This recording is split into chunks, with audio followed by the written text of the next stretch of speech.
Viktor Frankl, in his book, The Search for Significance, says to live is to suffer, and to survive is to find meaning to the suffering. Is it all right if I say that again? The search for significance says to live is to suffer, and to suffer is to find meaning to the suffering.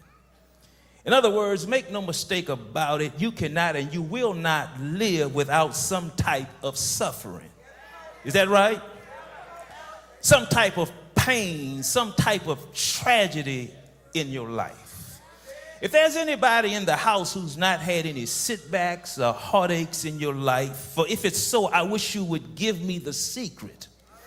For I believe at this very moment I can get somebody in here to just wave their hands and testify that you've been through some setbacks in your life. Or you may feel a problem coming on, or there's a crisis as I speak, and you just stopped by here this morning to see if you could just get some relief from your storm. Is that right?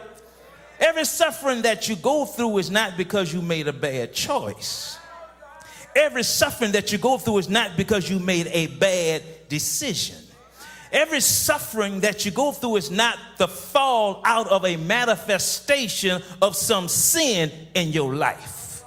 Every now and then there is suffering that you go through that has nothing to do with a bad choice, a bad decision, a bad life, or even a sinful nature.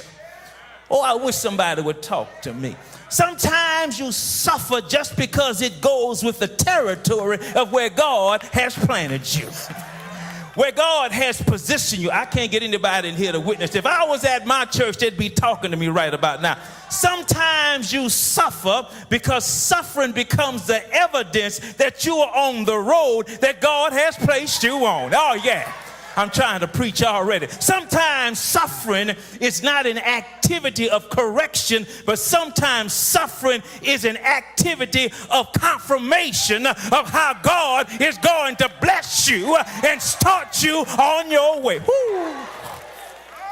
Every now and then, you ought to thank the devil for the suffering that you have, because there is some suffering that becomes evident that you were on the wrong road that you thought you shouldn't be on. But because the devil tried to put something in your way, God has planted and positioned you. And God says, I know where you are because I put you there, and you're going to stay there because I know beyond a shadow of a doubt that if I am with you, you're going to be all right.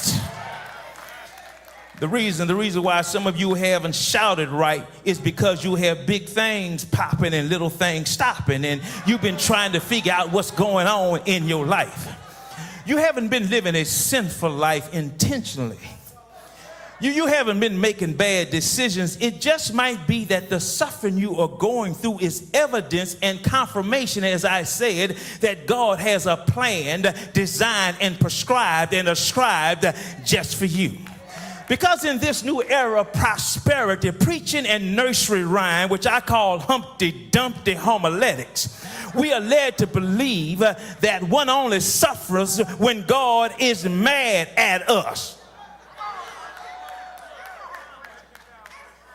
Some of us believe we are suffering because there is something wrong with our prayer life or our study habits. Maybe we haven't been faithful to God in our tithes and offering. Maybe we have lied just a little bit too much. That habit, we have taken it a bit too far. But I stopped over here to tell you that there's some times in your life that you will suffer because God wanted you to suffer. And the reason why I'm saying this is because sometimes in your life, God has to put your name on the betting table of Las Vegas gambling center of heaven. Like God would turn around and tell Satan, do whatever you want to do to him, but I bet you my child of God is going to stand through the storm. Woo. Does anybody in here know what I'm talking about? The apple of your eye. Is there anybody in here who can testify that God put my name on the betting table? Because no matter what the devil did to me or can do to me will ever stop me from praising God. Took the love of your life, but I'm still praising God. Stuck my child in jail, but I'm still praising God. Lost my husband or my wife, but I'm still praising God. Lost my best friend, my mother, my father. Devil, you thought you had me when they called me illegitimate. But I want you to know, if I showed up, there's nothing illegitimate about me. I'm still God's child.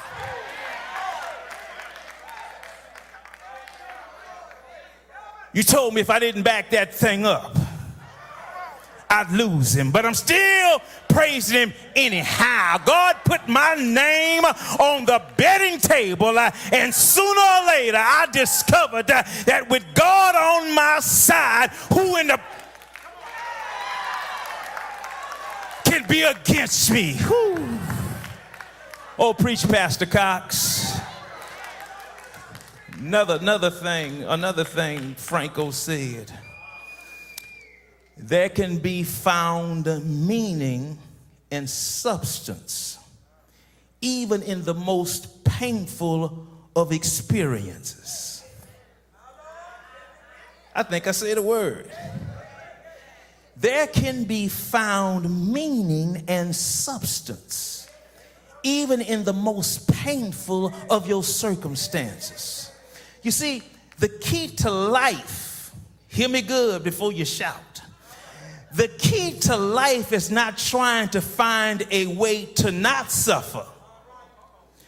The key to life is, how do I find a way to discover a lesson while I'm suffering? For my living, because in suffering I have learned that while I'm in the suffering stage, God keeps me while I'm going through it. Acts the 3 Hebrew boys. God does not have to take you out of everything in order for you to survive it. You can survive it while staying in it. Because all deliverance is not defined as getting out. Oh, y'all ain't in here. Deliverance sometimes is staying in and enduring the situation that you find yourself in. Is anybody in here who can testify and say, I'm still going through? Look at your neighbor and say, I'm still going through. Come on now, because there are times in your life when you walk up in church, you say to yourself, I'm here, but nobody better not say anything to me. Because if they do their neck like this and do something else, I'll tell them that I forgot what I was supposed to say in here. I'll get to cussing just like I used to ride my bicycle. I can't get no veteran Christians in here to say that. God will keep you. He kept you in that wreck. He kept you on that sick bed. He kept you from that man or woman that you thought you wanted, and you discovered sooner or later that he just wasn't what you needed. But now the other way to survive sometimes is to refuse. Get this good. Sometimes the best way to survive is to refuse to settle in it if what you are in is beneath who you are.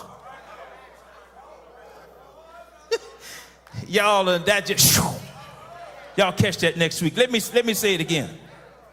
To survive sometimes is to refuse to settle in it if what you are in is beneath who you are.